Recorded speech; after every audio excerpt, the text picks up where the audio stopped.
ಭಾಸ್ಕರಾಯ ನಮಃ. ಓಂ ನಮೋ ಭಗವತೆ ವಾಸುದೇವಾಯ. ಶ್ರೀಕೃಷ್ಣಾಯ ನಮಃ.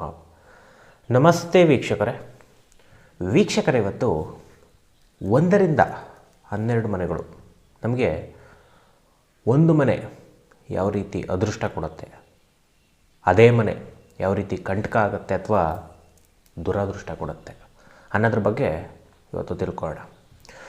ಏಕೆಂದರೆ ಜ್ಯೋತಿಷ್ಯ ಶಾಸ್ತ್ರ ಅಂದರೆ ಬರೀ ಒಳ್ಳೆಯದನ್ನೇ ಹೇಳಲ್ಲ, ಕೆಟ್ಟದನ್ನು ಹೇಳುತ್ತೆ, ಒಳ್ಳೆಯದನ್ನು ಹೇಳುತ್ತೆ, ಎರಡು ಮಿಕ್ಸ್ ಇರ್ತಕ್ಕಂಥದ್ದು. ಎಷ್ಟೋ ಜನಕ್ಕೆ ಡೌಟ್ ಬರುತ್ತೆ, ಮೊನ್ನೆ ಇನ್ನೂ 6ನೇ ಮನೆ ಬಗ್ಗೆ ಹೇಳಿದರು, 11ನೇ ಮನೆ ಬಗ್ಗೆ ಹೇಳಿದರು, 4ನೇ ಮನೆ ಬಗ್ಗೆ ಹೇಳಿದರು, ಒಳ್ಳೆಯದೇ ಹೇಳಿದ್ರಪ್ಪ ಅದು ಯಾವುದೋ ಎಪಿಸೋಡಲ್ಲಿ, ಇವ್ರದ್ದೇ ಎಪಿಸೋಡ್ ನೋಡಿದೆ. ಹಾಗೆ ಇವರೇ ಈ ಎಪಿಸೋಡಲ್ಲಿ ಹೇಳ್ತಾ ಇದ್ದಾರೆ, ಯಾವುದೋ ಇನ್ನೊಂದು ಮೊನ್ನೆ ಮಾಡಿದ ಎಪಿಸೋಡಲ್ಲಿ ಕೆಟ್ಟದ್ದು ಹೇಳ್ತಾ ಇದ್ದಾರೆ. ಓ, ಮೊನ್ನೆ ಒಳ್ಳೇದು ಹೇಳಿದ್ರಿ, ಇವಾಗ ಕೆಟ್ಟದ್ದು ಹೇಳ್ತಾ ಇದ್ದೀರಾ, ನಾವು ಯಾವುದನ್ನು ತಗೋಬೇಕು? ಕನ್ಫ್ಯೂಷನ್ ಆಗುತ್ತೆ. ಹಾಗಾದ್ರೆ ಜ್ಯೋತಿಷ ಸುಳ್ಳು ಹೇಳ್ತಾ ಇದ್ದೀರಾ ಬರಬಹುದು. ಇದನ್ನು ಯಾವ ರೀತಿ ಅರ್ಥ ಮಾಡ್ಕೋಬೇಕು ಅನ್ನೋದ್ರ ಬಗ್ಗೆ ಸ್ವಲ್ಪ ಸಿಂಪಲಾಗಿ ಹೇಳ್ಕೊಂಡು ಹೋಗ್ತೀನಿ ಇವತ್ತು. ಹಾಗೆ ಸತತ 6 ವರ್ಷದಿಂದ ನಾವು ಎಪಿಸೋಡನ್ನ ಕೊಡ್ತಾಯಿದ್ವಿ. 6 ವರ್ಷದಿಂದ. ಸೊ ಫಸ್ಟ್ ಒಂದು ಚಾನಲ್ ಇತ್ತು, ಎಷ್ಟೋ ಜನಕ್ಕೆ ಗೊತ್ತಿದೆ, ಹೊಸೊಬ್ಬರಿಗೆ ಗೊತ್ತಿಲ್ಲ. ಲಕ್ಷಾಂತರ ಜನ ಫಾಲೋಯರ್ಸ್ ಇದ್ದರು. ಆ ಚಾನಲ್ ಇಲ್ಲ ಇವಾಗ. ಸೊ ಪ್ರತಿಯೊಬ್ಬರಿಗೂ ಒಂದು ಹೇಳಬೇಕು ಅಂತ ಅನ್ನಿಸ್ತು. ಎಷ್ಟೋ ಜನ 6 ವರ್ಷದಿಂದನೂ ಕೂಡ ವಾಟ್ಸಪ್ಪಲ್ಲಾಗಿರ್ಬೋದು, ಕಾಲಲ್ಲಾಗಿರ್ಬೋದು, ಸರ್ ಡೈರೆಕ್ಟ್ ಕನ್ಸಲ್ಟೇಷನ್ ಕೊಡ್ತೀರಾ ಇಲ್ಲ ಆನ್ಲೈನ್ ಕನ್ಸಲ್ಟೇಷನ್ ಕೊಡ್ತೀರಾ ಅಂತ ಕೇಳ್ತಾ ಇರ್ತಾರೆ. ನನಗೆ ಇದುವರೆಗೂ ತಲೆಗೆ ಬಂದಿಲ್ಲ ಇದನ್ನು ಹೇಳಬೇಕು ಅಂತ. 6 ವರ್ಷದಿಂದನೂ ಕೇಳ್ತಾನೆ ಇದ್ದಾರೆ. ನಾನು ಯಾವತ್ತೂ ಎಪಿಸೋಡಲ್ಲಿ ಯಾವ ರೀತಿ ಕನ್ಸಲ್ಟೇಷನ್ ಕೊಡ್ತೀವಿ ಹೇಳೇ ಇಲ್ಲ. ಸೊ ನಾವು ಇದುವರೆಗೂ ಡೈರೆಕ್ಟ್ ಕನ್ಸಲ್ಟೇಷನ್ನ ಇದುವರೆಗೂ ಯಾರಿಗೂ ಕೊಟ್ಟಿಲ್ಲ. Only phone consultation. ಏಕೆಂದರೆ ಎಷ್ಟೋ ಜನಕ್ಕೆ ಇರುತ್ತೆ ಗೊಂದಲ, ಇವರು ಡೈರೆಕ್ಟ್ ಕನ್ಸಲ್ಟೇಷನ್ ಆದರೆ ಎಲ್ಲೋಗಿ ಮೀಟ್ ಮಾಡಬೇಕು, ಅಯ್ಯೋ ಅಷ್ಟೆಲ್ಲ ಟೈಮೇ ಇಲ್ಲ ನಮಗೆ, ಎಷ್ಟೆಷ್ಟೋ ಜನಕ್ಕೆ ಇರ್ಬೋದು. ಏಕೆಂದರೆ ಯಾರೋ ಹೇಳ್ತಾ ಇದ್ರು ಹಿಂಗೆ, ಸರ್ ನಮಗೆ ಗೊತ್ತಿಲ್ಲ ಸರ್, ಇದನ್ನು ಹೇಳಿದರೆ ಅನುಕೂಲ ಆಗುತ್ತೆ, ಸೊ ಹೇಳ್ತಾಯಿದ್ರು. ಸೊ ನಾವು ಓನ್ಲಿ ಫೋನ್ ಕನ್ಸಲ್ಟೇಷನ್ ಮಾತ್ರ ಕೊಡ್ತಕ್ಕಂಥದ್ದು. ಎಷ್ಟೋ ಜನ ಡೈರೆಕ್ಟ್ ಕೇಳ್ತಾ ಇರ್ತೀರಾ, ಅಷ್ಟು ಟೈಮ್ ಇಲ್ಲ ನಮಗೆ. 6 ವರ್ಷದಿಂದನೂ ಭಗವಂತ ಇದರಲ್ಲೇ ಬ್ಯುಸಿ ಮಾಡಿಟ್ಟಿದ್ದಾನೆ, ಫೋನ್ ಕಾಲಲ್ಲೇ. ಟೈಮ್ ಇಲ್ಲ. ನಾನು ಎಷ್ಟೇ ಸಲ ಹೇಳಿದರೂ ಎಷ್ಟೋ ಜನ ಅರ್ಥನೂ ಮಾಡ್ಕೊಳ್ಳಲ್ಲ. ಸರ್ ಡೈರೆಕ್ಟ್ ಬೇಕು ಅಂತ ಒಂದು ಸಲ ಕೇಳ್ತಾರೆ, ಹೇಳ್ತೀನಿ. 2 ಸಲ ಕೇಳ್ತಾರೆ, ಅದನ್ನೂ ಹೇಳ್ತೀನಿ, ಫೋನ್ ಕಾಲೇ ತೊಗೊಳ್ರಪ್ಪ ಇಲ್ಲ ಅಂತ. 3 ಸಲ ಕೇಳ್ತಾರೆ, ಆವಾಗಲೂ ಹೇಳ್ತೀನಿ. ಪದೇ ಪದೇ ಕೇಳೋದು ಬಿಡಲ್ಲ, 10 ಸಲ ಕೇಳೋದು, ಇನ್ನೊಂದು ನಂಬರಿಂದ ಕಾಲ್ ಮಾಡಿ ಕೇಳೋದು, ಪದೇ ಪದೇ ಅದೇ ಕ್ವಶನ್ಸ್. ಎಷ್ಟೋ ಜನ ತಲೆ ತಿಂತಾರೆ. ಅದಕ್ಕೆ ಹೇಳ್ತಾಯಿದ್ದೀನಿ, ನಾವು ಫೋನ್ ಕಾಲ್ ಕನ್ಸಲ್ಟೇಷನ್ ಬಿಟ್ಟರೆ ಡೈರೆಕ್ಟ್ ಕೊಡ್ತಾ ಇಲ್ಲ. ಭಗವಂತ ಮುಂದೆ ಆ ಆಪರ್ಚುನಿಟಿನ ಕೊಡ್ತಾನೋ ಇಲ್ವಾ ನಂಗೆ ಗೊತ್ತಿಲ್ಲ. ನಿಮಗೆ ಡೈರೆಕ್ಟಾಗಿ ಕೊಡಿಸ್ಬೇಕು ಅಂದರೆ ದೈವ ಇಚ್ಛೆ ಆಗಬೇಕದು. ಬಟ್ ಈಗಿರೋ ಬ್ಯುಸಿನಲ್ಲಿ ನಾವು ಡೈರೆಕ್ಟ್ ಯಾವುದೇ ಕಾರಣಕ್ಕೂ ಕೊಡೋದಿಲ್ಲ. ಅರ್ಥ ಆಯಿತು ಅಂದ್ಕೊಂಡಿದ್ದೀನಿ ಎಷ್ಟೋ ಜನಕ್ಕೆ. ಯಾರೇ ತೊಗೊಂಡ್ರೂ ಕೂಡ ಫೋನ್ ಕಾಲ್ ಕನ್ಸಲ್ಟೇಷನ್ ಇರುತ್ತೆ. ನಾನು ಕನ್ಸಲ್ಟೇಷನ್ ಬನ್ನಿ ಅಂತ ಇದುವರೆಗೂ ಯಾರಿಗೂ ಕರೆದಿಲ್ಲ. ಬಟ್ ಫೋನ್ ಕಾಲೇ ಬ್ಯುಸಿ ಇರತಕ್ಕಂಥದ್ದು. ಓಕೆ, ಅರ್ಥ ಆಯಿತು ಅಂದ್ಕೊಂಡಿದ್ದೀನಿ ಎಷ್ಟೋ ಜನಕ್ಕೆ. ಇವಾಗ 12 ಮನೆಗಳ ಒಂದು ಅದೃಷ್ಟ ದುರದೃಷ್ಟ ನೋಡ್ಕೊಂಡು ಹೋಗೋಣ. ಏಕೆಂದರೆ ಎಷ್ಟೋ ಜನಕ್ಕೆ ಕನ್ಫ್ಯೂಷನ್ ಇದೆ, ಈ ಮನೆ ಒಳ್ಳೆಯದು ಈ ಮನೆ ಕೆಟ್ಟದ್ದು, ಹೆಂಗಪ್ಪ ಇದು? ಜ್ಯೋತಿಷ್ಯ ಇರೋದೆ ಹೀಗೆ. ಭಗವಂತ ಎಲ್ಲರಿಗೂ ಒಳ್ಳೆಯದನ್ನೇ ಕೊಟ್ಬಿಡಲ್ಲ, ಒಂದರಲ್ಲಾದರೂ ಕೆಟ್ಟದ್ದು ಮಡಗಿರ್ತಾನೆ. ಇದು ಕರ್ಮಫಲದ ರೂಲ್ಸ್. ಒಬ್ಬ ವ್ಯಕ್ತಿ ಹತ್ರ ಎಲ್ಲ ಇದೆ ಅಂದ್ಕೊಬಿಡಿ. ನೋವು ಪಡುವಂಥ ವಿಷಯ, ತಲೆ ಕೆಡಿಸ್ಕೊಳ್ತಕ್ಕಂಥ ವಿಷಯ ಒಂದಾದರೂ ಇರುತ್ತೆ. ಒಬ್ಬೊಬ್ರಿಗೆ ಜಾಸ್ತಿ ಇರ್ಬೋದು, ಒಬ್ಬೊಬ್ರಿಗೆ ಕಡಿಮೆ ಇರ್ಬೋದು, ಒಬ್ಬೊಬ್ರಿಗೆ ಇನ್ನೂ ಬಂದಿಲ್ಲದೆ ಇರ್ಬೋದು. ಕೆಟ್ಟದ್ದೋ ಒಳ್ಳೆಯದು, ಡಿಸೈಡೆಡ್ ಕರ್ಮ. ಓಕೆ, ಹಾಗೆ ಫಸ್ಟು 1ನೇ ಮನೆಯಿಂದ ಹೋಗೋಣ. ಜ್ಯೋತಿಷ್ಯದಲ್ಲಿ ಯಾವ ರೀತಿ ಹೆಂಗೆ ಆಟಾಡ್ಸುತ್ತೆ ಅಂತ ನೋಡಿ. 1ನೇ ಮನೆ ಅಂತಕ್ಕಂಥದ್ದು ಧರ್ಮದ ಮನೆ. ಈ ಧರ್ಮದ ಮನೆಗಳು ಏನು ಮಾಡ್ತವೆ ಅಂದರೆ ಜೀವನದಲ್ಲಿ ದುಡ್ಡು ಕಡಿಮೆ ಕೊಡ್ತವೆ. ನೋಡಿ, 1ನೇ ಮನೆ ಪಾಸಿಟಿವ್ ಸೈಡ್ ಹೋದಾಗ ತುಂಬ ಟ್ಯಾಲೆಂಟ್ ಕೊಡುತ್ತೆ ಆ ವ್ಯಕ್ತಿಗೆ. ಸಿಕ್ಕಾಬಟ್ಟೆ ಟ್ಯಾಲೆಂಟು, ಹೆವಿ ಟ್ಯಾಲೆಂಟ್. ತನ್ನನ್ನೇ ಕಾಪಾಡ್ಕೋಬೇಕು, ಹೆವಿ ಟ್ಯಾಲೆಂಟು. ತನ್ನ ಬಗ್ಗೆ ತಲೆ ಕೆಡಿಸ್ಕೊಂಡ್ರೆ ಹೆಂಗೆ ಕ್ಲಾರಿಟಿ ತೊಗೋಬೇಕು, ಹೆವಿ ಟ್ಯಾಲೆಂಟು ಈ 1ನೇ ಮನೆ. ಆದರೆ ದುಡ್ಡು ಕಡಿಮೆ 1ನೇ ಮನೆ ಯಾವಾಗಲೂ. ಅದ್ರ ಜೊತೆ ಕೆಲವೊಂದು ಕಾಂಬಿನೇಷನ್ ಬಂದಾಗ ಫಲ ಚೇಂಜ್ ಆಗುತ್ತೆ. ಆದರೆ ಮನೆಗಳ ಬಗ್ಗೆ ನಾನು ತಿಳಿಸ್ತಾ ಇದ್ದೀನಿ ನಿಮಗೆ. ಓಕೆ, ತುಂಬಾ ಚೇಂಜಸ್ ಆಗುತ್ತೆ 1ನೇ ಮನೆ 11ನೇ ಮನೆ ಜೊತೆ ಕನೆಕ್ಟ್ ಆದ್ರೇನು. ಎರಡನೇ ಮನೆ ಜೊತೆ ಕನೆಕ್ಟ್ ಆದ್ರೇನು, ಎಂಟನೇ ಮನೆ ಜೊತೆ ಕನೆಕ್ಟ್ ಮಾಡಿದ್ರೇನು. ಸೊ ಫಲಗಳು ತುಂಬಾ ವೇರಿಯೇಷನ್ಸ್ ಆಗುತ್ತಲ್ಲಿ. ಸೊ ನಾವಿಲ್ಲಿ ಹೇಳ್ತಕ್ಕಂಥದ್ದು, ಸೊ ಯಾವ ರೀತಿ ಒಂದನೇ ಮನೆ ಪ್ರಭಾವ ಬೀರುತ್ತೆ. ಒಂದು ದುಡ್ಡು ಕೊಡೋದೇ ಇಲ್ಲ, ಕಿರಿಕಿರಿ ಕೊಡ್ತಕ್ಕಂಥ ಮನೆ. ಒಂದು ಜಗಳ ಜಾಸ್ತಿ. ಒಂದನೇ ಮನೆ ಯಾರಿಗೆ ಸ್ವಲ್ಪ ಜಾಸ್ತಿ ಗ್ರಹಗಳು ಕೂತಿರುತ್ತೆ, ಜಗಳ ಜಾಸ್ತಿ. ಜ್ಯೋತಿಷ್ಯದಲ್ಲಿ ಒಂದನೇ ಮನೆನ ಈ ರೀತಿ ಕರೆದಿದ್ದಾರೆ, talent is good, other is bad. ಒಂದನೇ ಮನೆ. ಹಾಗೆ ಎರಡನೇ ಮನೆ, ದುಡ್ಡಿಗೆ ಎರಡು ಬೇಕು. ಯಾರಿಗೆ ಎರಡನೇ ಮನೆ ಸೂಪರಾಗಿರುತ್ತೆ, ಸಿಕ್ಕಾಬಟ್ಟೆ ದುಡ್ಡು ಜೀವನದಲ್ಲಿ, ಲಂಸಮ್ ದುಡ್ಡು ಬ್ಯಾಂಕಲ್ಲಿ ಇಟ್ಟಿರ್ತಾರೆ ಅಂತಾರಲ್ಲ, ಸಿಕ್ಕಾಬಟ್ಟೆ ದುಡ್ಡು ಎರಡಿರುತ್ತೆ. ಎರಡನೇ ಮನೆ ಬ್ಯಾಂಕ್ ಬ್ಯಾಲೆನ್ಸ್ ಮನೆ ಅಂತ ಕರೆದಿದ್ದಾರೆ. ಮಾತಿನ ಮನೆ, ಯಾರಾದರೂ ಸಖತ್ತಾಗಿ ಮಾತಾಡ್ತಾರೆ, ಅವ್ರ ಮಾತನ್ನ ಕೇಳ್ತಾ ಇರಬೇಕು ಅನಿಸುತ್ತೆ, ಎರಡನೇ ಮನೆ ಇಂಪಾರ್ಟೆಂಟ್ ಆಗುತ್ತೆ. ಅದೇ ಎರಡನೇ ಮನೆ ಬಾಯಿ ಸ್ಥಾನ ಅಂತ ಕರಿತೀವಿ. ರುಚಿ ರುಚಿ ಫುಡ್ ಕೇಳುತ್ತೆ, ಕರೆಕ್ಟಾಗಿ ಕೊಟ್ಟಿಲ್ಲ ಅಂದರೆ ಆರೋಗ್ಯನೇ ಕೆಟ್ಟೋಗುತ್ತೆ. ಸೊ ಕರೆಕ್ಟ್ ಫುಡ್ ತಿನ್ನಬೇಕು, ಎರಡನೇ ಮನೆ ಅದು ಇಂಪಾರ್ಟೆಂಟು. ಕರೆಕ್ಟ್ ಫುಡ್ ತಿಂದಿಲ್ಲ ಅಂದರೆ ಅದೇ ಎರಡನೇ ಮನೆ ಆರೋಗ್ಯ ಕೆಡಿಸುತ್ತೆ. ಅದಕ್ಕೆ ನ್ಯೂಟ್ರಲ್ ಬ್ಯಾಡ್ ಅಂತ ಕೊಟ್ಟಿದ್ದಾರೆ ಸೆಕೆಂಡ್ ಹೌಸ್ನ. ಇದು ಮದುವೆ ಜೀವನಕ್ಕೆ ಬೇಕಾಗತ್ತೆ. ಯಾರ್ದಾರ್ದು ಮದುವೆ ಜೀವನ ಚೆನ್ನಾಗಿದೆ ಅಂದರೆ ಎರಡಿರುತ್ತೆ. ಕುಟುಂಬದ ಕಾಳಜಿ ಮಾಡ್ತಾರೆ ಅಂದರೆ ಎರಡಿರುತ್ತೆ. ಜವಾಬ್ದಾರಿ ತಾಂಡಿದ್ದಾರೆ ಅಂದರೆ ಎರಡಿರುತ್ತೆ. ಸಾಫ್ಟ್ನೆಸ್ ಇದೆ ಅಂದರೆ ಎರಡಿರುತ್ತೆ. ಎರಡನೇ ಮನೆ ಬಹಳ ಈ ರೀತಿ ಪ್ರಭಾವ ಬೀರ್ತಕ್ಕಂಥದ್ದು. ಒಳ್ಳೆಯದು ಫ್ಯಾಮಿಲಿ ಸೈಡ್ ಆದರೆ, ಕೆಟ್ಟದ್ದು ಸ್ವಲ್ಪ ತಿನ್ನೋ ಆಹಾರದಲ್ಲಿ ನೋಡ್ಕೊಂಡು ಇದು ಮಾಡಬೇಕು. ಎರಡನೇ ಮನೆ. ಹಾಗೆ ಮೂರನೇ ಮನೆ. ನೆಕ್ಸ್ಟು ಮೂರನೇ ಮನೆ ಮಾತುಗಾರಿಕೆ ಅಂದರೆ ಭಾಷಣ ಮಾಡ್ತಕ್ಕಂಥದ್ದು, ಹೆಚ್ಚೆಚ್ಚು ಹೊತ್ತು ಮಾಡ್ತಕ್ಕಂಥದ್ದು ಅಂತಾರಲ್ಲ, ಎಕ್ಸಲೆಂಟ್ ಹೌಸ್. ಅದೇ ಮೂರನೇ ಮನೆ ನೆಗೆಟಿವ್ ಸೈಡ್ ಹೋದರೆ ಫಿಯರ್ ಕೊಡುತ್ತೆ, ತುಂಬ ಕಾಟ ಕೊಡುತ್ತೆ. ನೋಡಿ, ಇಲ್ಲಿ ಮಾತುಗೆ ಇದೇ ಬೇಕು. ಒಳ್ಳೊಳ್ಳೆ ಭಾಷಣ ಮಾಡ್ತಾರೆ, ಹರಟೆ ಹೊಡಿತಾರೆ, ಚೆನ್ನಾಗಿ ಹರಟೆಯಲ್ಲಿ ಮಾತಾಡ್ತಾರೆ ಅಂತಾರಲ್ಲ, ಮೂರನೇ ಮನೆ. ಆದರೆ ಅದರಷ್ಟು ನೆಗೆಟಿವ್ ಸೈಡ್ ಇನ್ನೊಂದಿಲ್ಲ. ನೋಡಿ, ಒಳ್ಳೆಯದು ಇದೆ, ಕೆಟ್ಟದ್ದು ಇದೆ, ಎರಡೂ ಬರ್ತಕ್ಕಂಥದ್ದು. ನಾವು ಮನೆ ಮಾರಾಕ್ತೀವಿ, ಮೂರನೇ ಮನೆ. ಊರು ಬಿಟ್ಟು ಹೋಗ್ತೀವಿ, ಮೂರನೇ ಮನೆ. ಟೆನ್ಷನ್ ಆಗ್ತೀವಿ, ಮೂರನೇ ಮನೆ. ಸೊ ಈ ರೀತಿ ಮೂರನೇ ಮನೆ ಪಾತ್ರ ವಹಿಸುತ್ತೆ. ಬರವಣಿಗೆ ಸೂಪರ್, ಮೂರನೇ ಮನೆ. ನೋಡಿ, ಪಾಸಿಟಿವ್ ಸೈಡ್. ಬರವಣಿಗೆ ಯಾರಾದರೂ ಸಖತ್ತಾಗಿ ಬರೀತಾರೆ, ಮೂರು ಚೆನ್ನಾಗಿರುತ್ತೆ. ಮಾತಲ್ಲಿ ಗೆಲ್ತಾರೆ, ಇದು ಕೂಡ ಭಾಷಣದಲ್ಲಿ ಗೆಲ್ತಾರೆ, ಮೂರನೇ ಮನೆ. ಜ್ಯೋತಿಷ್ಯದಲ್ಲಿ ಮೂರನೇ ಮನೆ ಈ ಥರ ಪಾತ್ರ ವಹಿಸುತ್ತೆ. ಹಾಗೆ ನಾಲ್ಕನೇ ಮನೆ. ಪಾಸಿಟಿವ್ ಸೈಡು ನೋಡಿದಾಗ ನಾಲ್ಕನೇ ಮನೆ ಒಳ್ಳೊಳ್ಳೆ ಆಸ್ತಿ ಕೊಡುತ್ತೆ, ಒಳ್ಳೆ ಮನೆ ಕೊಡುತ್ತೆ, ಒಳ್ಳೆ ಕಾರ್ ಕೊಡುತ್ತೆ, ಒಳ್ಳೆ ಬೈಕ್ ಕೊಡುತ್ತೆ, ಒಳ್ಳೆ ಸೈಟ್ಸ್ ಕೊಡುತ್ತೆ. ತುಂಬಾ ಒಳ್ಳೇದು ಮಾಡ್ತಕ್ಕಂಥದ್ದು ಆಸ್ತಿ ವಿಚಾರದಲ್ಲಿ. ಅದೇ ನೆಗೆಟಿವ್ ಸೈಡ್ ಹೋದಾಗ ಆರೋಗ್ಯ ಕೆಡಿಸುತ್ತೆ, ಯಾವ್ದಾರ ಕಾಯಿಲೆ ಬಂದರೆ ಹೋಗೋದೇ ಇಲ್ಲ, ಬೋರಿಂಗ್ ಅಂತಾರಲ್ಲ, ಆಲಸ್ಯ, ಪ್ರತಿಯೊಂದು ವಿಷಯದಲ್ಲೂ ಆಲಸ್ಯ. ಇದು ಒಂದು ಲೈಫ್ ಅನಿಸ್ಬೇಕು, ಆ ರೀತಿ ಆಲಸ್ಯ ಕೊಡ್ತಕ್ಕಂಥದ್ದು ನಾಲ್ಕನೇ ಮನೆ. ನೋಡಿ, ನೆಗೆಟಿವ್ ಸೈಡು. ಪಾಸಿಟಿವ್ ಸೈಡ್ ಆಸ್ತಿ ಕೊಡ್ಬೋದು, ನೆಗೆಟಿವ್ ಸೈಡು ಆಲಸ್ಯ ಕೊಡುತ್ತೆ, ಆರೋಗ್ಯ ಕೆಡಿಸುತ್ತೆ, ಬೋರಿಂಗ್ ಕೊಡುತ್ತೆ, ಮಂಕ್ ಮಾಡುತ್ತೆ, ಎಮೋಷನ್ಸಿಗೆ ರಿಯಾಕ್ಷನ್ನೇ ಮಾಡಲ್ಲ ಅಂತಾರಲ್ಲ ಎಷ್ಟೋ ಜನ. ನನ್ನ ಪಾರ್ಟ್ನರು ಒಂದು ಕರೆಕ್ಟಾಗಿ ರಿಪ್ಲೈನೇ ಕೊಡಲ್ಲ ಮೆಸೇಜ್ ಮಾಡಿದರೆ, ಎಮೋಷನ್ಸೇ ಇಲ್ಲ ಅಲ್ಲಿ, ನಾಲ್ಕನೇ ಮನೆ. ನೋಡಿ, ಪಾಸಿಟಿವ್ ಒಂದು ಸೈಡ್ ಆದರೆ ನೆಗೆಟಿವ್ ಹೆಂಗೆ ಹೊಡೆಯುತ್ತೆ. ನೆಕ್ಸ್ಟ್ ಹಾಗೆ ಐದನೇ ಮನೆಗೆ ಹೋಗೋಣ. ಐದನೇ ಮನೆ ಆರೋಗ್ಯ ತುಂಬ ಚೆನ್ನಾಗಿ ಕೊಡುತ್ತೆ, ಪಾಸಿಟಿವ್ ಸೈಡು. ಎಕ್ಸಲೆಂಟ್ ಆರೋಗ್ಯ, ಒಳ್ಳೆ ಸ್ಟೈಲ್ ಕೊಡುತ್ತೆ, ಡ್ರೆಸ್ ಸೆನ್ಸ್ ಹೇಳ್ಕೊಡುತ್ತೆ, ಯಾವ ಪರ್ಫ್ಯೂಮ್ ಹಾಕ್ಕೋಬೇಕು ಹೇಳ್ಕೊಡುತ್ತೆ, ಎಷ್ಟು ನೀಟಾಗಿ ಕಾಣಬೇಕು ಹೇಳ್ಕೊಡುತ್ತೆ, ಫಿಟ್ನೆಸ್ ಹೆಂಗೆ ಮೇಂಟೈನ್ ಮಾಡಬೇಕು ಹೇಳ್ಕೊಡುತ್ತೆ. ಆದರೆ ನೆಗೆಟಿವ್ ಸೈಡ್ ಹೋದಾಗ ದುಡ್ಡೇ ಕೊಡಲ್ಲ, ದುಡ್ಡೇ ಬರಲ್ಲ,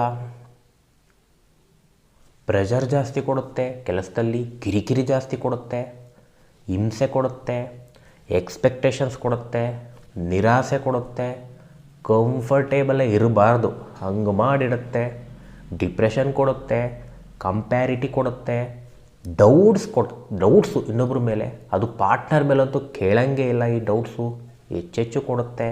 ಕೊಟ್ಟು ನಿಮ್ಮನ್ನು ನೆಮ್ಮದಿನೇ ಹಾಳು ಮಾಡಾಕತ್ತೆ. ಹೇಳ್ಕೊಳಕ್ಕಷ್ಟೇ ಹ್ಯಾಪಿನೆಸ್ ಮನೆ, ಐದನೇ ಮನೆ. ನೀವೇನಾದರೂ ತಲೆ ಒಳಗಡೆ ಥಿಂಕಿಂಗ್ ಹಾಕ್ಕೊಂಡ್ರೆ ರಿವರ್ಸ್ ಮಾಡೋದ್ರಲ್ಲಿ ಎತ್ತಿದ ಕೈ 5ನೇ ಮನೆ ನೆಗೆಟಿವ್ ಸೈಡು. ಪಾಸಿಟಿವ್ ಸೈಡ್ ಯಾವುದು? ಆರೋಗ್ಯ ಅಷ್ಟೇ, ಸ್ಟೈಲ್ ಅಷ್ಟೇ. ಏನೂ ಬೇಡ ಅಂತ ಸುಮ್ಮನಿದ್ರೆ, ನಾನು ದೇವ್ರು ಕೊಟ್ಟಂಗೆ ಮಾತ್ರ ಇರ್ತೀನಿ ಅಂತ ಅಷ್ಟೇ ಹ್ಯಾಪಿನೆಸ್ಸು. ಇದು ಬೇಕು ಅದು ಬೇಕು ಅಂತ ಸೆಲೆಕ್ಟಿವ್ ಆದರೆ ಕೊಡೋದೇ ಇಲ್ಲ. 5ನೇ ಮನೆ ಲವ್ ಮ್ಯಾರೇಜಿಗೆ ಒಳ್ಳೆ ಮನೆ. 5ನೇ ಮನೆ ಸೂಪರ್ ಮನೆ. ಇಷ್ಟಪಟ್ಟಂಗೆ ಸಿಗ್ತಾರೆ ಲವ್ ಮ್ಯಾರೇಜಲ್ಲಿ. ಅದಕ್ಕೆ ಕಾಳಾಕೋದು 5ನೇ ಮನೆ ಯಾರ್ಯಾರಿಗೆ ನಡೆಯುತ್ತೆ. ಅಲ್ಲಿ ಸಮಸ್ಯೆ ಬರುತ್ತೆ ಅಂದರೆ ಬೇರೆ ಬೇರೆ ಮನೆ ಅಟ್ಯಾಚ್ ಆಗುತ್ತೆ. 6ನೇ ಮನೆ ಅಟ್ಯಾಚ್ ಆಗ್ಬೋದು, 8ನೇ ಮನೆ ಅಟ್ಯಾಚ್ ಆಗ್ಬೋದು, 12 ಅಟ್ಯಾಚ್ ಆಗ್ಬೋದು. 5ನೇ ಮನೆ ಅಫೇರಿಂಗೂ ಕರ್ಕೊಂಡು ಹೋಗುತ್ತೆ, ಇಲ್ಲಿ ಲವ್ ಮ್ಯಾರೇಜ್ನೂ ಕೊಡುತ್ತೆ. ಏನೇನೋ ಮಾಡಿ ಅಲ್ಲೂ ದಿಕ್ಕೆಡ್ಸುತ್ತೆ. ಒಳ್ಳೆಯದು ಕೊಡುತ್ತೆ, ಕೆಟ್ಟದ್ದು ಕೊಡುತ್ತೆ, ಎರಡು ಮಿಕ್ಸಲ್ಲಿ ಕೊಡುತ್ತೆ. ಈ ರೀತಿ ಕೊಡುತ್ತೆ. ನೆಕ್ಸ್ಟ್ 6ನೇ ಮನೆಗೆ ಹೋಗೋಣ. 6ನೇ ಮನೆ ವೃತ್ತಿಗೆ ಸೂಪರ್ ಮನೆ. ಒಳ್ಳೆ ವೃತ್ತಿ ಕೊಡುತ್ತೆ, ಸಖತ್ತಾಗಿರೋ ವೃತ್ತಿ ಕೊಡುತ್ತೆ. ಜೀವನದಲ್ಲಿ ಜಾಬಿಂದ ಕೆಳಗಡೆ ಬಿಡೋದೇ ಇಲ್ಲ 6ನೇ ಮನೆ. ಆದರೆ ಸಣ್ಣ ಪುಟ್ಟ ರೋಗ ಕೊಡೋದ್ರಲ್ಲಿ ನೆಗೆಟಿವ್ ಸೈಡ್ ಎತ್ತಿದ ಕೈ. ಒಂದಿನ ತಲೆನೋವು ಬಂದರೆ ಇನ್ನೊಂದಿನ ಹೊಟ್ಟೆ ನೋವು ಬರುತ್ತೆ, ಇನ್ನೊಂದಿನ ಕಾಲು ನೋವು ಬರುತ್ತೆ, ಇನ್ನೊಂದಿನ ಕಣ್ಣು ಬರುತ್ತೆ, ಇನ್ನೊಂದಿನ ಹಲ್ಲು ನೋವು ಬರ್ಬೋದು. ಇದೇ 6ನೇ ಮನೆ. ಹಿಂಗೆಲ್ಲ ಸಮಸ್ಯೆ ಕೊಡುತ್ತೆ. ಆದರೆ ಒಳ್ಳೆ ದುಡ್ಡು ಕೊಡುತ್ತೆ. ಪಾಸಿಟಿವ್ ಸೈಡು ಸಿಕ್ಕಾಬಟ್ಟೆ ದುಡ್ಡು ಕೊಡುತ್ತೆ. ಒಳ್ಳೆ ಕಾಂಬಿನೇಷನ್ ಜೊತೆ ಕೂತಾಗ 6ನೇ ಮನೆ ಕೋಟಿಗಟ್ಟಲೆ ಕೊಡುತ್ತೆ. 6ನೇ ಮನೆ ಅಷ್ಟು ದುಡ್ಡು ಕೊಡೋ ಮನೆ ಇನ್ನೊಂದು ಮನೆ ಒಳ್ಳೆಯದಿಲ್ಲ. ಕೋಟಿ ಕೊಡೋದ್ರಲ್ಲಿ ಎತ್ತಿದ ಕೈ, ರೋಗ ಕೊಡೋದ್ರಲ್ಲೂ ಎತ್ತಿದ ಕೈ, ಎರಡರಲ್ಲೂ ಎತ್ತಿದ ಕೈ. ನಿಮ್ಗೆ ಯಾವ್ದು ಬೇಕೋ ಅದನ್ನು ಆರಿಸ್ಕೊಳ್ಳಿ. ಜೀವನದಲ್ಲಿ ಆ ಟೈಮಿಗೆ ಅದು ಸಿಗ್ತಾ ಇರುತ್ತೆ. ಅಯ್ಯೋ ದುಡ್ಡು ಬಂತು, ಕಾಯಿಲೆ ತಪ್ತಲ್ಲಪ್ಪ ಹೇಳಂಗೇ ಇಲ್ಲ. ದುಡ್ಡು ಬಂತ ಕಾಯಿಲೆನೂ ತಗೋತಾ ಇರಬೇಕು. ಎರಡೂ ಕೊಡುತ್ತೆ. ನೆಕ್ಸ್ಟ್ ಹಾಗೆ 7ನೇ ಮನೆಗೆ ಹೋಗೋಣ. 7ನೇ ಮನೆ ಏನು ಕೊಡುತ್ತೆ? ಒಳ್ಳೆ ಪಾರ್ಟ್ನರ್ ಕೊಡುತ್ತೆ, ಇಷ್ಟಪಟ್ಟಂಗೆ ಪಾರ್ಟ್ನರ್ ಕೊಡುತ್ತೆ. ಬಿಸ್ನೆಸ್ ಮೈಂಡ್ ಕೊಡುತ್ತೆ, ಬಿಸ್ನೆಸ್ಸಲ್ಲಿ ಯೋಗ ಕೊಡುತ್ತೆ. ಹಾಗೆ ಹೊರಗಡೆ ಬರೀ ಸುತ್ತಾಡೋದು, ಕರೆಕ್ಟ್ ಟೈಮ್ ಊಟ ಮಾಡಲ್ಲ, ತಿಂಡಿ ಮಾಡಲ್ಲ. ಸೊ ಕರೆಕ್ಟಾಗಿ ಮಾಡ್ದೇ ಆರೋಗ್ಯ ಕೆಡಿಸ್ಕೊಳ್ಳೋದು ಇದೇ 7ನೇ ಮನೆ. ಆದರೆ ಒಳ್ಳೆ ದುಡ್ಡು ಕೂಡ ಕೊಡುತ್ತೆ, ತುಂಬ ಜನ ಫ್ರೆಂಡ್ಸ್ ಕೊಡುತ್ತೆ, ಜನರ ಸಂಪರ್ಕ ಕೊಡುತ್ತೆ. ಎಲ್ಲ ರೀತಿಯೂ ಒಂದು ಕಡೆ ಒಳ್ಳೆಯದಿದೆ. ಆರೋಗ್ಯಕ್ಕೆ ಒಂದು ನ್ಯೂಟ್ರಲ್ ಬ್ಯಾಡ್ ಅಂತ ಕರಿತೀವಿ. ಒಬ್ಬ ವ್ಯಕ್ತಿ ಬಿಸ್ನೆಸ್ ಮೈಂಡಲ್ಲಿ ಥಿಂಕ್ ಮಾಡ್ತಾನೆ, ಈ ವಸ್ತುನ ಈ ರೇಟಿಗೆ ಮಾರಲೇಬೇಕು, ಆ ರೀತಿ ಒಂದು ಮೈಂಡ್ ಸೆಟ್ ಪ್ಲ್ಯಾನಿಂಗ್ ಕೊಡ್ತಕ್ಕಂಥ ಮನೆ. ಆದರೆ ಹೊಟ್ಟೆ ಕಿಚ್ಚು ಕೊಡ್ತಕ್ಕಂಥದ್ದು ಈ 7ನೇ ಮನೆ. ಯಾಕೆಂದರೆ ಆಪೋಸಿಟ್ ಪಬ್ಲಿಕ್ ಮನೆ ಇದು. ತುಂಬ ಹೊಟ್ಟೆ ಕಿಚ್ಚು ಕೊಡುತ್ತೆ, ದುಡ್ಡು ಮಾಡೋದು ಹೆಂಗೆ ಅಂತ ಹೇಳ್ಕೊಡುತ್ತೆ 7ನೇ ಮನೆ. ನೆಕ್ಸ್ಟ್ ಹಾಗೆ 8ನೇ ಮನೆಗೆ ಹೋಗೋಣ. 8 ಪಿತ್ರಾರ್ಜಿತ ಆಸ್ತಿಗೆ ಬೇಕೇ ಬೇಕು, ಇಲ್ಲಾಂದರೆ ಪಿತ್ರಾರ್ಜಿತ ಆಸ್ತಿ ಸಿಗಲ್ಲ. ನೋಡಿ ಪಾಸಿಟಿವ್ ಸೈಡು 8ನೇ ಮನೆ. 8ನೇ ಮನೆ ಗಿಫ್ಟ್ಗಳು. ಎಷ್ಟೋ ಜನ ನಿಮಗೆ ಗಿಫ್ಟ್ಗಳು ಕೊಡ್ತಾ ಇರ್ತಾರೆ. ಅದು ಇದು ವಾಚೋ ಬಟ್ಟೆನೋ ಏನಾದರೂ ಒಂದು ಗಿಫ್ಟ್ ಬರ್ತಾಯಿದೆ ಅಂದರೆ 8ನೇ ಮನೆ ಪಾಸಿಟಿವ್ ಸೈಡ್ ಇರುತ್ತೆ. ಅದಕ್ಕೆ 8ನೇ ಮನೆ ಬೇಕು. ನೆಗೆಟಿವ್ ಸೈಡ್ ದೀರ್ಘಕಾಲದ ಕಾಯಿಲೆ ಕೊಡುತ್ತೆ, ತಡ್ಕೊಳಕ್ಕಾಗಲ್ಲ ಕಾಯಿಲೆ ಕೊಡುತ್ತೆ. ಎಷ್ಟೇ ಮೆಡಿಸಿನ್ ಕೊಟ್ಟರು ಅದು ವಾಸಿನೇ ಆಗಲ್ಲ, ಅದು ಕೊಡುತ್ತೆ. ಡಿಪ್ರೆಷನ್ ಕೊಡುತ್ತೆ, ಅವಮಾನ ಕೊಡುತ್ತೆ, ಅಪವಾದ ಕೊಡುತ್ತೆ, ಕಿರಿಕಿರಿ ಕೊಡುತ್ತೆ, ಒಡೆದಾಟ ಕೊಡುತ್ತೆ, ಸೆಪ್ರೇಷನ್ ಕೊಡುತ್ತೆ, ಕಾಟ ಕೊಡುತ್ತೆ, ಲಾಂಗ್ ಟರ್ಮ್ ಡಿಸೀಸ್ ಕೊಡುತ್ತೆ, ಲಾಸ್ಟಿಗೆ ಡೆತ್ತೇ ಕೊಟ್ಬಿಡುತ್ತೆ 8ನೇ ಮನೆ. ಎಷ್ಟೋ ಜನ ಕಂಟಕ ಅಂತಿರಲ್ಲ, 8th ಹೌಸ್ ನೆಗೆಟಿವ್ ಸೈಡ್ ಇದ್ದಾಗ. 8ನೇ ಮನೆ ಪಾಸಿಟಿವ್ ಸೈಡ್ ಇದ್ದಾಗ ಗಿಫ್ಟು, ಆಸ್ತಿ, ಪಿತ್ರಾರ್ಜಿತ ಆಸ್ತಿಗಳು ಇವೆಲ್ಲ ಬರುತ್ತೆ. That is secret 8th house. ಇನ್ನೂ ಸಿಕ್ಕಾಬಟ್ಟೆ ಇದೆ, ಸಿಂಪಲ್ಲಾಗಿ ಹೇಳ್ತಾ ಇದ್ದೀನಿ. ನೆಕ್ಸ್ಟ್ ಹಾಗೆ 9th ಹೌಸ್ಗೆ ಹೋಗೋಣ. 9th ಹೌಸ್ ತಂದೆಯ ಪ್ರೀತಿ ಬೇಕು, 9ನೇ ಮನೆ ಕೊಡುತ್ತೆ. ಓಡಾಡಬೇಕು ಯಾವಾಗಲೂ ಟ್ರಿಪ್ಗಳಲ್ಲಿ. ಆ ಟ್ರಿಪ್ಗೆ ಹೋದೆ, ಈ ಟ್ರಿಪ್ಗೆ ಹೋದೆ, ಎಂಜಾಯ್ ಮಾಡಿದೆ, 9ನೇ ಮನೆ ಕೊಡುತ್ತೆ. ನಾನೊಂದು ಒಳ್ಳೆಯ ಎಜುಕೇಷನ್ ಮಾಡಬೇಕು, ಹೈಯರ್ ಎಜುಕೇಷನ್ ಮಾಡಬೇಕು, ಓದ್ತಾ ಇರಬೇಕು, 9ನೇ ಮನೆ ಕೊಡುತ್ತೆ. ಆದರೆ ನೆಗೆಟಿವ್ ಸೈಡ್ ಹೋದಾಗ ಒಳ್ಳೆಯ ಅಧಿಕಾರ ನಿಮಗೆ ಕೊಡಲ್ಲ 9ನೇ ಮನೆ. ನಾನೇನು ಕೊಡ್ತೀನಿ ಅದರಲ್ಲೇ ಬಿದಿರು ಅಂತ ಹೇಳುತ್ತೆ. ಹೆಚ್ಚಿಗೆ ಆಸೆ ಪಟ್ಟರೆ ಅದನ್ನು ಕಿತ್ಕೋತೀನಿ ಅಂತ ಹೇಳುತ್ತೆ. ಇದೇ 9th ಹೌಸ್. ಸಪೋರ್ಟ್ ಸಿಸ್ಟಮ್ ಕೊಡುತ್ತೆ ಪಾಸಿಟಿವ್ ಸೈಡ್. ಎಷ್ಟು ಜನ ಸಪೋರ್ಟ್ ಬರ್ತಾರೆ, ಒಂದು ಕಷ್ಟ ಬಂತು ಸಪೋರ್ಟ್ ಸಿಸ್ಟಮ್, ನಾವಿದ್ದೀವಿ ಜೊತೆಗೆ ಅಂತ ಬರ್ತಾರೆ 9ನೇ ಮನೆ. ನೋಡಿ ಅದೃಷ್ಟ, ಅದಕ್ಕೆ ಅದೃಷ್ಟದ ಮನೆ ಅಂತ ಕರೆದಿದ್ದಾರೆ. ಅದೃಷ್ಟ ಅಂದರೆ ಮೇಲ್ಗಡೆಯಿಂದ ದುಡ್ಡು ಕಿತ್ಕೊಂಡು ಬೀಳುತ್ತೆ ಅಂತ ಅಲ್ಲ. ಕಷ್ಟ ಬಂದಾಗ ಒಬ್ಬ ವ್ಯಕ್ತಿ ಬಂದು ನಾನು ನಿಮ್ಮ ಜೊತೆ ಇದ್ದೀನಿ ಅಂದರೆ ಅದೇ ಅದೃಷ್ಟ. ತುಂಬ ಬೀದಿಲಿ ಬಿದ್ದಿದ್ದೀರಾ, ಏನೋ ಆಕ್ಸಿಡೆಂಟ್ ಆಗಿ ಪಟ್ಟಂತೆ ಯಾರೋ ಆಸ್ಪತ್ರೆಗೆ ಸೇರಿಸಿ ನಿಮ್ಮನ್ನು ಕಾಪಾಡಿಬಿಡ್ತಾರೆ, ಅದೇ ಅದೃಷ್ಟ. 9ನೇ ಮನೆ ಸೇಫರ್ ಸೈಡ್ ಅಂತ ಹೇಳ್ತೀವಿ, ಸಪೋರ್ಟ್ ಸಿಸ್ಟಮ್ ಅಂತ ಹೇಳ್ತೀವಿ. ನೆಗೆಟಿವ್ ಸೈಡು ಚಂಚಲತೆ ಜಾಸ್ತಿ ಕೊಡುತ್ತೆ, ಮೈಂಡು ಫ್ಲಕ್ಚುಯೇಟ್ ಆಗುತ್ತೆ ಅಂತಾರಲ್ಲ, ಕ್ಷಣಕ್ಕೂ ಗಂಟೆಗೂ 9ನೇ ಮನೆ ಕೊಡುತ್ತೆ. ಬಹಳಷ್ಟು ದೈವನ ಆಶೀರ್ವಾದ, ಹಿರಿಯರ ಆಶೀರ್ವಾದ ಕೊಡ್ತಕ್ಕಂಥದ್ದು 9ನೇ ಮನೆ. ನೆಗೆಟಿವ್ ಸೈಡ್ ಸಣ್ಣ ಪುಟ್ಟ ಎಫೆಕ್ಟ್ ಇದ್ರೂ ಕೂಡ ಪಾಸಿಟಿವ್ ಸೈಡು ಜಾಸ್ತಿ ಎಫೆಕ್ಟ್ ಇದೆ ನೋಡಿ. ಇವೆರಡೂ ಅರ್ಥ ಮಾಡ್ಕೋಬೇಕು. ಒಳ್ಳೆ ಆರೋಗ್ಯ ಕೊಡುತ್ತೆ 9ನೇ ಮನೆ. 9ನೇ ಮನೆ ಅಧಿಕಾರ ಕೊಡದೇ ನಿಮಗೆ ಡಿಪ್ರೆಷನ್ ತರ್ಬೋದು, ಇಲ್ಲಿ ಆರೋಗ್ಯ ಕೊಡುತ್ತೆ, ಸಪೋರ್ಟ್ ಕೊಡುತ್ತೆ. ಆದರೆ ಎಲ್ಲೋ ಒಂದು ಕಡೆ ಇದು ಮೈನಸ್ ಆಗ್ತಕ್ಕಂಥದ್ದು 9ನೇ ಮನೆ. ನೆಕ್ಸ್ಟ್ ಹಾಗೆ 10ನೇ ಮನೆಗೆ ಹೋಗೋಣ. 10ನೇ ಮನೆ ಏನು ಮಾಡುತ್ತೆ ಜ್ಯೋತಿಷ್ಯದಲ್ಲಿ? 10ನೇ ಮನೆ ಸೂಪರ್ ನೇಮ್ ಆ್ಯಂಡ್ ಫೇಮ್ ಕೊಡುತ್ತೆ. ಯಾರಾದರೂ ಬಿಗ್ ಫೇಮಸ್ ಆದರು ಅಂದರೆ 10ನೇ ಮನೆ ಇಂಪಾರ್ಟೆಂಟ್ ಆಗುತ್ತೆ. ಒಳ್ಳೆ ಪೋಸ್ಟಲ್ಲಿದ್ದಾರೆ, ಒಳ್ಳೆ ಸೂಪರ್ವೈಸರು, ಮ್ಯಾನೇಜರು, CEO, MD, ರಾಜಕೀಯ ವ್ಯಕ್ತಿ, ಸೆಲೆಬ್ರಿಟಿ, 10ನೇ ಮನೆ ಇಂಪಾರ್ಟೆಂಟ್ ಆಗುತ್ತೆ. 10ನೇ ಮನೆ ಇದ್ದರೆ ಇಷ್ಟೆಲ್ಲ ಸಿಗ್ತಕ್ಕಂಥದ್ದು. ಒಳ್ಳೆ ಸ್ಟೇಟಸ್ ಕೊಡುತ್ತೆ 10ನೇ ಮನೆ. ನೆಗೆಟಿವ್ ಸೈಡ್ ಆರೋಗ್ಯ ಕೆಡ್ಸಾಕ್ಬಿಡುತ್ತೆ. ಇವರು ಫೇಮಸ್ ಪರ್ಸನ್ ಅಂತೆ, ಆದರೆ ಈ ಆರೋಗ್ಯದಿಂದ ಬಳಲ್ತಾ ಇದ್ದಾರೆ ನೋಡಿ, ಅದೇ 10ನೇ ಮನೆ. ನೇಮು ಫೇಮು ಯಾರ್ಯಾರು ಇಷ್ಟಪಡ್ತಾ ಇದ್ದೀರಾ, ಕಾಯಿಲೆ ತಗೋಬೇಕು. ಕಾಯಿಲೆನೂ ಅದು ಹೆಸರಾಂತ ಕಾಯಿಲೆ ಕೊಡುತ್ತೆ, ಸಣ್ಣ ಪುಟ್ಟ ಕಾಯಿಲೆ ಎಲ್ಲ ಹೆಸರಾಂತ. ಏಡ್ಸೋ, ಕ್ಯಾನ್ಸರೋ, ಹಾರ್ಟ್ ಸಮಸ್ಯೆನೋ, ಬ್ರೈನ್ ಸಮಸ್ಯೆನೋ, ಏನೋ ಒಂದು ಹೆಸರಾಂತ ಕಾಯಿಲೆ ಬರ್ತಕ್ಕಂಥದ್ದು 10ನೇ ಮನೆ. ಹೆಸರೂ ಕೊಡ್ತಕ್ಕಂಥದ್ದು 10ನೇ ಮನೆ. ಜೀವನದಲ್ಲಿ ಗ್ರೋತ್ ಕೊಡ್ತಕ್ಕಂಥದ್ದು 10ನೇ ಮನೆ. ಜೀವನದಲ್ಲಿ ಗ್ರೋತ್ ಯಾರಿಗೆ ಬೇಕು ಅಂತ ಆಸೆ ಇದೆ, ಈ 10ನೇ ಮನೆ ಇದ್ದರೆ ಸಿಕ್ಕೇ ಸಿಗುತ್ತೆ. ಅದ್ರ ಜೊತೆಗೆ ಹೆಸರಾಂತ ಕಾಯಿಲೆಗಳನ್ನೂ ತಗೋಬೇಕು. ಹೀಗೋ ಕೊಡುತ್ತೆ ನೆಗೆಟಿವ್ ಸೈಡ್. ವಿಪರೀತ ಕೋಪ, ಎಲ್ಲದಕ್ಕೂ ನಾನೇ ಗ್ರೇಟ್, ನನಗೆ ಎಲ್ಲ ಗೊತ್ತಿರೋದು, ಇಂಥ ನೆಗೆಟಿವ್ ಥಾಟ್ಸ್ ಕೊಡುತ್ತೆ. ಹೀಗೋ ಕೊಟ್ಟು ಇನ್ನೊಬ್ಬರ ಸಂಬಂಧನ ಡ್ಯಾಮೇಜ್ ಮಾಡುತ್ತೆ. ಇದೇ 10ನೇ ಮನೆ. ನೇಮ್ ಆ್ಯಂಡ್ ಫೇಮ್ ಕೊಡ್ಬೋದು, ಗ್ರೋತ್ ಕೊಡ್ಬೋದು, ಬಟ್ ವ್ಯಕ್ತಿಯಲ್ಲಿ ಅಹಂಕಾರ ಇದ್ದರೆ ಆ ವ್ಯಕ್ತಿಗೆ ಬೆಲೆನೇ ಕೊಡಲ್ಲ, ಅದು 10ನೇ ಮನೆಯೇ. ಅಹಂಕಾರದಿಂದ ಯಾರಾದರೂ ಹಾಳು ಮಾಡ್ಕೋತಾರೆ, ಹತ್ತಿರುತ್ತೆ, ಒಳ್ಳೆ ಸೂಪರ್ ರೆಸ್ಪೆಕ್ಟ್ ಇರುತ್ತೆ ಅವ್ರಿಗೆ. ಅಹಂಕಾರ ತೋರಿಸಿರೋ 10ನೇ ಮನೆ ಅದೇ ಕೆಟ್ಟದ್ದು ಮಾಡುತ್ತೆ. That is 10th house secret. ಹಾಗೆ 11th ಹೌಸಿಗೆ ಬರೋಣ. ಎಲ್ಲ ವಿಚಾರದಲ್ಲೂ ಸಕ್ಸಸ್. ಈ 11th house is different house. ಯಾವುದ್ರ ಜೊತೆ ಕೂತ್ಕೊಳ್ಳುತ್ತೆ ಹಂಗೆ ಸಕ್ಸಸ್. ನೋಡಪ್ಪ, ಮದುವೆ ಜೀವನದಲ್ಲಿ ಇದ್ದೀನಿ, 7ನೇ ಮನೆ ಜೊತೆ 11 ಕೂತ್ಕೊತ್ತಾ? 7ನೇ ಮನೆ ಜೊತೆ 11 ಕೂತ್ಕೊಂಡ್ರೆ ಮದುವೆ ಜೀವನ ಸಕ್ಸಸ್ ಆಗುತ್ತೆ. 6ನೇ ಮನೆ ಜೊತೆ 11 ಕೂತ್ಕೊಂಡ್ರೆ ಆ ಮದುವೆ ಜೀವನನೇ ಕಿತ್ತು ಬಿಸಾಕತ್ತೆ. ನೋಡಿ ಹೆಂಗಿದೆ 11. ಒಳ್ಳೇದು ಮಾಡೋದು ಅಷ್ಟೇ ಅದರ ಕೆಲಸ, ಬಟ್ ಒಳ್ಳೇದ್ರ ಜೊತೆ ಕೂತ್ಕೊಂಡ ಒಳ್ಳೇದು ಮಾಡುತ್ತೆ, ಕೆಟ್ಟದ್ರ ಜೊತೆ ಕೂತ್ಕೊಂಡು ಕೆಟ್ಟದ್ದು ಮಾಡುತ್ತೆ. ಕೆಟ್ಟದ್ದು ಹೆಂಗೆ ಮಾಡುತ್ತೆ? ಸೆಪ್ರೇಷನ್ ಕೊಟ್ಬಿಟ್ಟು ನಿನ್ನ ಪಾಡಿಗೆ ನೀನಿರು, ಅವ್ರ ಪಾಡಿಗೆ ಅವರಿರು. ಈ ರೀತಿ 11ನೇ ಮನೆ ವಿಪರೀತ ಸಕ್ಸಸ್ ಕೊಡ್ತಕ್ಕಂಥದ್ದು. ಸಕ್ಸಸ್ ಮನೆ ಅಂತ ಕರೆದಿದ್ದಾರೆ 11. ಯಾವುದಾದ್ರೂ ವ್ಯಕ್ತಿಗೆ ಡೈಲಿ ಲಾಭ ಇದೆ, ಒಳ್ಳೆ ದುಡ್ಡಿದೆ, ಬರ್ತಾನೇ ಇದೆ ಡೈಲಿ 11ನೇ ಮನೆ ಇಂಪಾರ್ಟೆಂಟ್ ಆಗುತ್ತೆ. ಏನೋ ಒಂದು ಆಸೆ ಇದೆ ಮನುಷ್ಯನಲ್ಲಿ, ಅದು ಪೂರ್ಣ ಆಗಬೇಕು, 11 ಇರುತ್ತೆ. ಅದು ಯಾವುದೇ ವಿಚಾರದಲ್ಲಾಗಿರ್ಬೋದು. ಮನೆ ಕಟ್ಟಬೇಕು, 4 ಜೊತೆ ಕೂತ್ಕೊಂಡ್ರೆ ಮನೆ ಕಟ್ತೀರಾ. 6 ಜೊತೆ ಕೂತ್ಕೊಂಡ್ರೆ ಲಿಟಿಗೇಷನ್ ವಿನ್ ಆಗ್ತೀರಾ. 1 ಜೊತೆ ಕೂತ್ಕೊಂಡ್ರೆ ಆರೋಗ್ಯ ಎಕ್ಸಲೆಂಟ್ ಮಾಡ್ಕೋತೀರಾ. 2 ಜೊತೆ ಕೂತ್ಕೊಂಡ್ರೆ ಸಿಕ್ಕಾಬಿಟ್ಟೆ ದುಡ್ಡು ಮಾಡ್ತೀರಾ. 4 ಜೊತೆ ಕೂತ್ಕೊಂಡ್ರೆ ಒಳ್ಳೆ ಆಸ್ತಿ ಮಾಡ್ತೀರಾ. 5 ಜೊತೆ ಕೂತ್ಕೊಂಡ್ರೆ ಒಳ್ಳೆ ಆರೋಗ್ಯ ಇಂಪ್ರೂವ್ಮೆಂಟ್ ಮಾಡ್ಕೋತೀರಾ. 7ನೇ ಮನೆ ಜೊತೆ ಕೂತ್ಕೊಂಡ್ರೆ ಬಿಸ್ನೆಸ್ಸಲ್ಲಿ ಇಂಪ್ರೂವ್ಮೆಂಟ್ ಆಗ್ತೀರಾ. 10ನೇ ಮನೆ ಜೊತೆ ಕೂತ್ಕೊಂಡ್ರೆ ನೇಮು ಫೇಮು ಬೇಗ ಸಿಗುತ್ತೆ. 12ನೇ ಮನೆ ಜೊತೆ ಕೂತ್ಕೊಂಡ್ರೆ ಫಾರಿನ್ ಕಂಟ್ರಿಗೆ ಹೋಗಿ ಸಕ್ಸಸ್ ಕೊಡಿಸುತ್ತೆ. ಸೊ ಈ ರೀತಿ 11 ಯಾವುದಾದ್ರೂ ಜೊತೆ ಕೂತ್ಕೊಳ್ಳುತ್ತೆ ಹಂಗೆ ಇಂಪ್ಯಾಕ್ಟ್ ಮಾಡುತ್ತೆ. ಕೆಟ್ಟದ್ದು ಮಾಡಿರೋ ಹಿಸ್ಟ್ರಿ ಇಲ್ಲ 11. ಆದರೆ ಯಾವುದ್ರ ಜೊತೆ ಕೂತ್ಕೊಳ್ಳೋದು ಅದ್ರ ಕೆಲಸ, ಅದನ್ನು ಕೊಡೋದು ಅದ್ರ ಕೆಲಸ. ನೆಕ್ಸ್ಟ್ 12 ಕೋಣ ವೇದ ಮನೆ. ಪಾಸಿಟಿವ್ ಸೈಡ್ ಅಂದರೆ ಏನು ನೋಡ್ಬೋದು? ಫಾರಿನ್ ಸಕ್ಸಸ್, ಅಬ್ರಾಡ್ ಸಕ್ಸಸ್ ಹೆಚ್ಚಾಗಿರ್ತಕ್ಕಂಥದ್ದು ಈ 12. ದೈವಬಲ ಅಂದರೆ ದೇವ್ರ ಬಗ್ಗೆ ತಿಳ್ಕೊಬೇಕು, ಆಧ್ಯಾತ್ಮದ ಬಗ್ಗೆ ತಿಳ್ಕೊಬೇಕು, ನಾನು ಸೈಂಟಿಸ್ಟ್ ಆಗಬೇಕು, ರಿಸರ್ಚ್ ಮಾಡಬೇಕು, 12ನೇ ಮನೆ.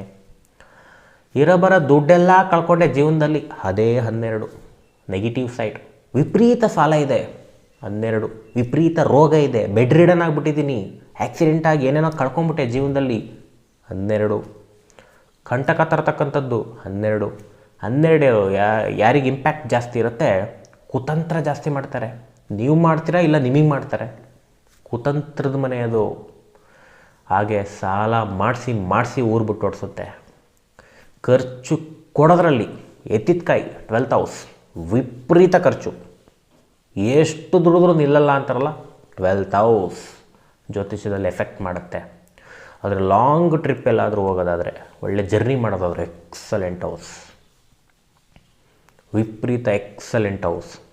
ಕೆಡುಕನ್ನು ಕೊಟ್ಟರು ಕೂಡ ವಿದೇಶಕ್ಕೆ ಒಳ್ಳೆಯದು ಅಂತ ಅಷ್ಟೇ ಹೇಳಿದ್ದಾರೆ. 12ನೇ ಮನೆ ನೋಡಿ, ಜ್ಯೋತಿಷ್ಯದಲ್ಲಿ ಈ ಥರ 12 ಮನೆಗಳು ಕೂಡ ನಮಗೆ ಪಾತ್ರ ವಹಿಸುತ್ತೆ. ಒಂದು ಒಳ್ಳೇದು ಕೊಟ್ಟರೆ ಅದೇ ಮನೆ ಕೆಟ್ಟದ್ದು ಮಾಡುತ್ತೆ. ಇದು ರೂಲ್. ಈ ರೂಲ್ನ ಯಾರೂ ಚೇಂಜ್ ಮಾಡೋಕ್ಕಾಗಲ್ಲ.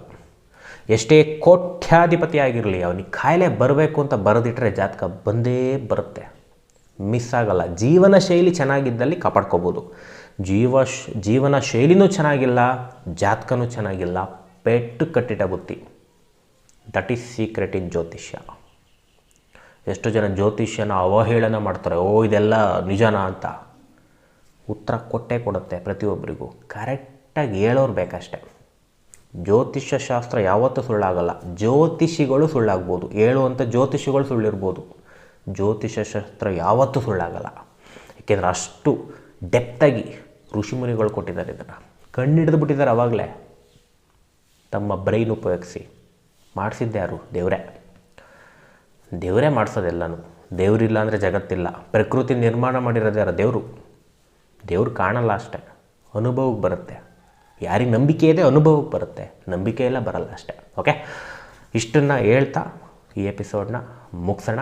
ಎಲ್ಲರಿಗೂ ಒಳ್ಳೆಯದಾಗಲಿ. ಶ್ರೀ ಕೃಷ್ಣಾರ್ಪಣಮಸ್ತು.